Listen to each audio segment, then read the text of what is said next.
Dear student, सबसे पहले आपको मैं बता दूं, देखिए इसमें ग्रिग्नार्ड जैसे आपका यह 5वां वीडियो है और इस 5वें वीडियो में ग्रिग्नार्ड अभिकर्मक के साथ अभिक्रिया आपको मैं बताऊंगा।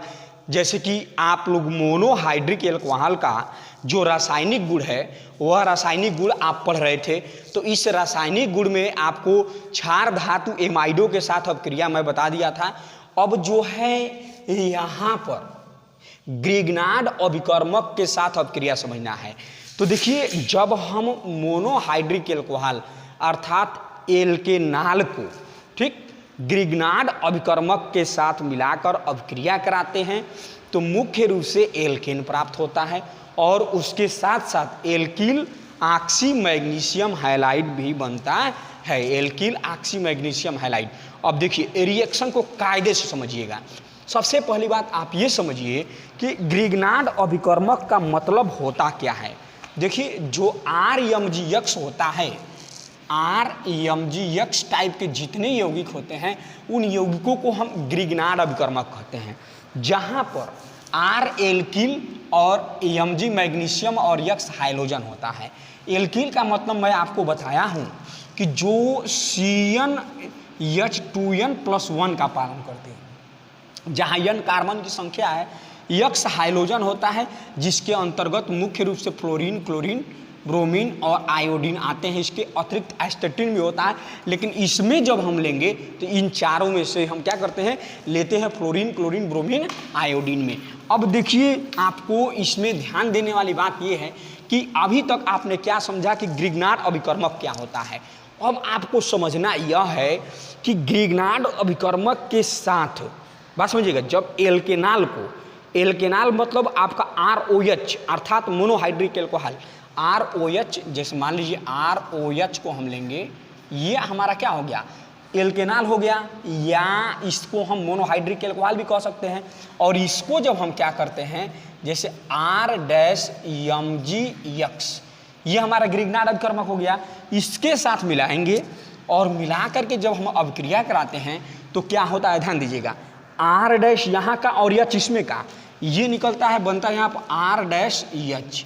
ये आपका क्या हो गया, एल्केन हो गया, प्लस ध्यान दीजिए इसके बाद R यहाँ से और O इसमें का और MgX आपका क्या बन जाता है, ROMgX, जिसका नाम होता है एल्किल ऑक्सी मैग्नीशियम हैलाइड। क्या होता है, एल्किल ऑक्सी मैग्नीशियम हैलाइड होता है। यानी हम कह सकते हैं कि जब एल्केनॉल अर्थात मोनोहाइड्रिक एल्कोहल को ग्रिग्नार्ड अभिकर्मक के साथ मिलाकर अभिक्रिया कराते हैं तो मुख्य रूप से एल्केन प्राप्त होता है और इसके साथ साथ जो है एल्किल ऑक्सी मैग्नीशियम हैलाइड भी बनता है।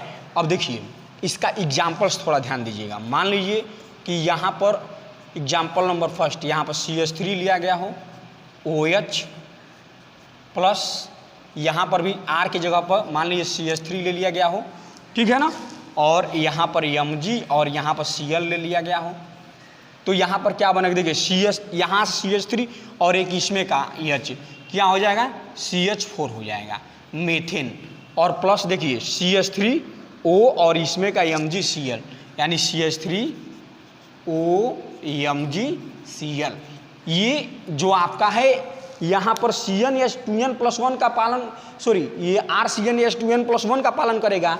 और इसमें देखिए जब H आपका इसके साथ जुड़ेगा तो देखिए यहाँ पर मान लीजिए R का मतलब एल्किल होता है, एल्किल का मतलब CnH2n+1 हो जाएगा, और जब एक H इसमें जुड़ गया तो यहाँ पर क्या हो जाएगा, CnH2n+2 हो जाएगा, तो यह एल्केन होता है। तो इसीलिए यहाँ पर कोई भी अगर कंपाउंड आपका बनता है तो वह सब आपके क्या होते हैं, एल्केन होते हैं। तो देखिए अब इसके बाद से आपको ध्यान देने वाली बात यह है कि मान लीजिए कि हमने जैसे एग्जाम्पल्स, ये तो पहला एग्जाम्पल्स आपका हो गया, फिर दूसरे एग्जाम्पल्स की जब हम बात करेंगे तो उसमें बाबू देखिए, मान लीजिए यहाँ पर CH3 हो, OH हो, ये हमारा मेथेनॉल हो गया, और इसके बाद इसमें हमने क्या किया हो, C2H5 को हमने ले लिया हो, और यहाँ पर Mg और ये क्या, ब्रोमीन ले लिया गया हो, ठीक है ना।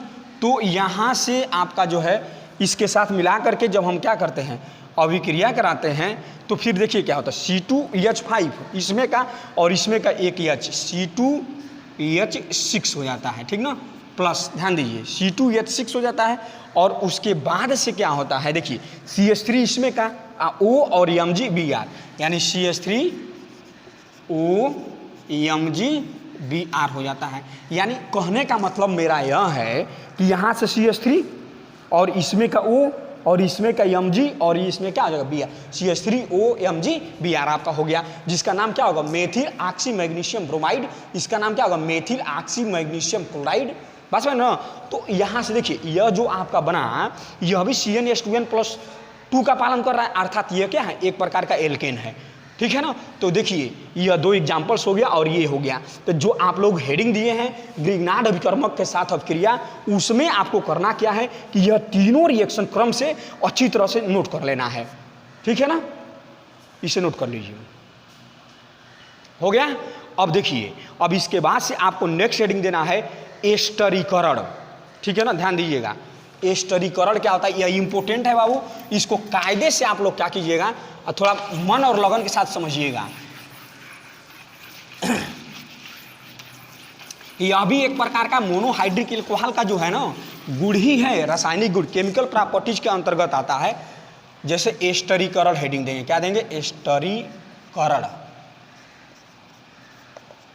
अब ध्यान दीजिए एस्टरीकरण क्या होता है या किसे कहते हैं, इसको पहले आप समझिए, फिर उसके बाद इससे संबंधित आपको जो अभिक्रिया है उसको बताया जाएगा।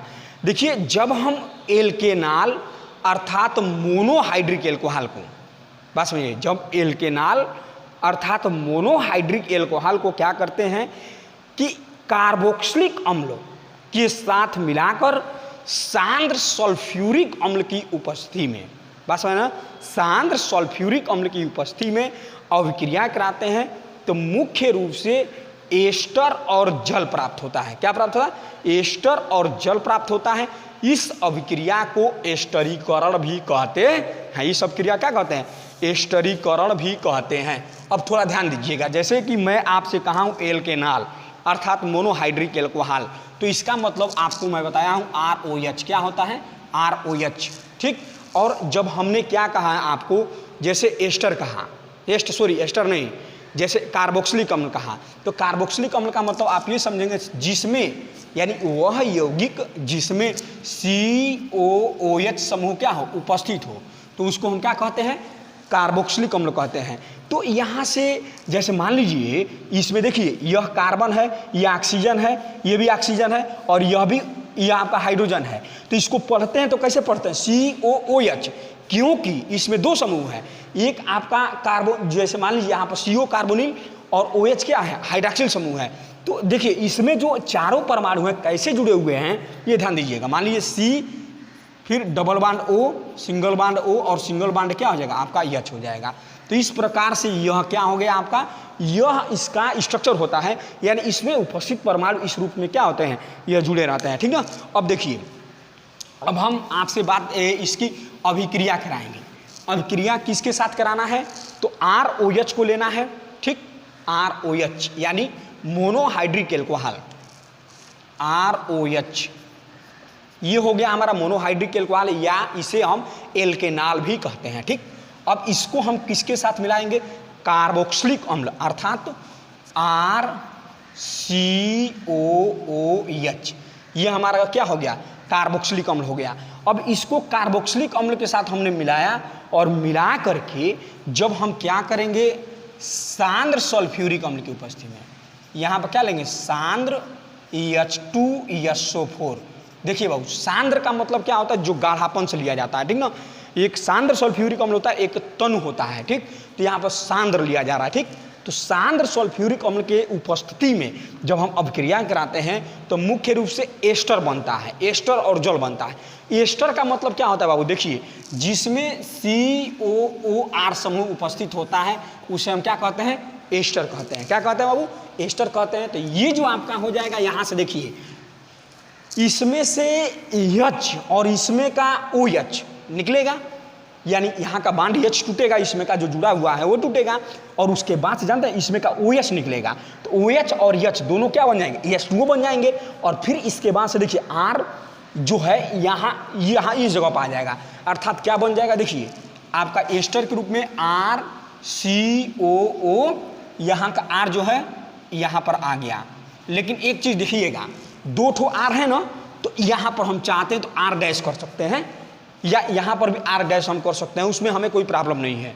जैसे कि ये स्पष्ट हो जाए कि आपका यहाँ पर 2 ठो एल्किल हैं और ये दोनों एल्किल जो आपके समान या असमान भी हो सकते हैं, यानी एक समान भी हो सकते हैं और असमान भी हो सकते हैं। अर्थात जैसे मान लीजिए जो CnH2n+1 का भी पालन करने वाले जो आपके हैं वह भी हो सकते हैं, अर्थात या जो CnH2n+1 के पालन करने वाले CH3, दोनों CH3 हो सकते हैं, या दोनों C2H5 हो सकते हैं, यानी समान हो सकते हैं, उसमें कोई प्रॉब्लम नहीं है, ठीक ना। असमान भी हो सकते हैं।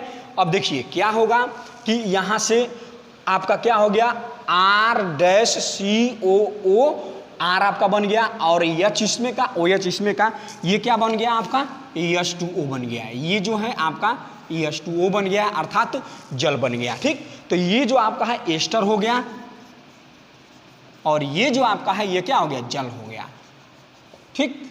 ये जो आपका है कार्बोक्सिलिक अम्ल हो गया, कार्बोक्सिलिक अम्ल हो गया एक दृष्टि से।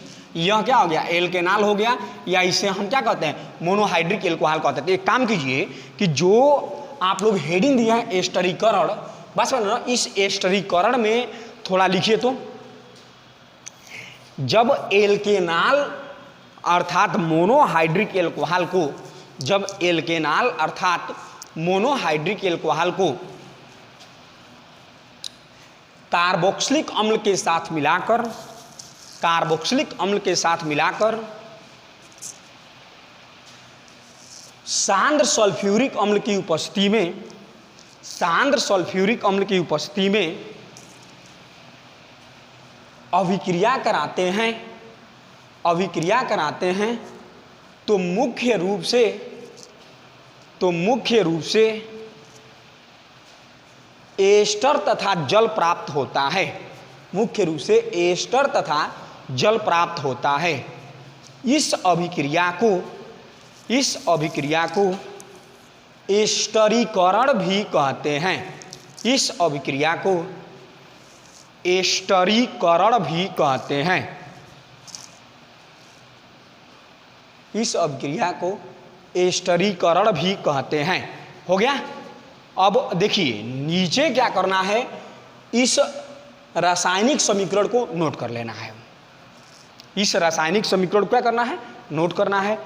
और इसे नोट करने के बाद से एग्जाम्पल्स एक मैं बता रहा हूँ, इसी पर आधारित एग्जाम्पल्स, उसको भी आप लोग नोट करेंगे, लेकिन पहले समझने के बाद से।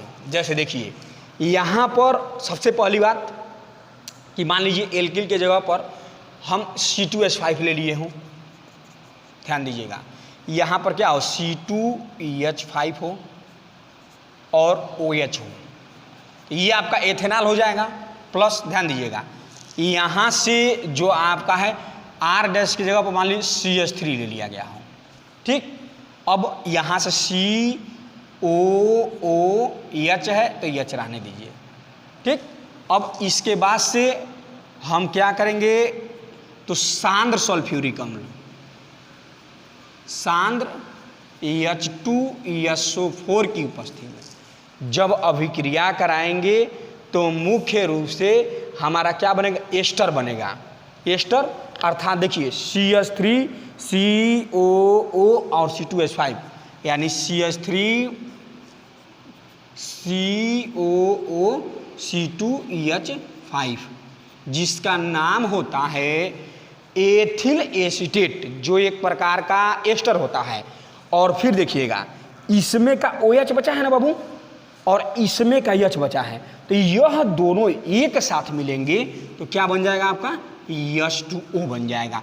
तो ये जो आपका है जल हो गया और यह एस्टर के रूप में एथिल एसीटेट हो गया, ठीक है ना। तो यहाँ पर भी आपने क्या देखा कि जब आपने एथेनॉल को एस्टिक अम्ल के साथ मिलाकर सांद्र सल्फ्यूरिक अम्ल की उपस्थिति में अभिक्रिया कराया तो मुख्य रूप से एथिल एसीटेट प्राप्त हुआ, जो एक प्रकार का एस्टर होता है और इसके साथ साथ क्या है, जल भी बना है।